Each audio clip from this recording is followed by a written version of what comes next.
हे पहा मंडळी, किती छान सोयाबीनला शेंगा आल्यात आहेत. पण ह्या एवढ्या शेंगा येण्याचं काय कारण? कारण हे आहे की आम्ही फक्त शेणखत वापरलं आहे. बघू शकता, शेणखत आणि शेंगाच नाही तर आपलं जे हे झाडं आहेत त्यांना कलर व त्याच्यावर जास्त कीड वगैरे ते पण बसत नाही. त्यामुळे आपण जेवढं शेणखत वापरू ते चांगलं फायदेशीर आहे.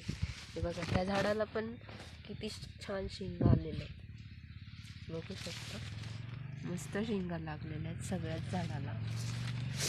सगळ्या झाडाला छान छान शेंगा आलेल्या आहेत. आणि हे फक्त याच्यामुळे झालेलं आहे की आपण शेतामध्ये शेणखत वापरतो, सेंद्रिय खत, बाकी कोणतेच खत वापरत नाही. त्यामुळे शेती आणि खूप छान आणि मजबूत हे होते, बियाणे पण खूप छान होते.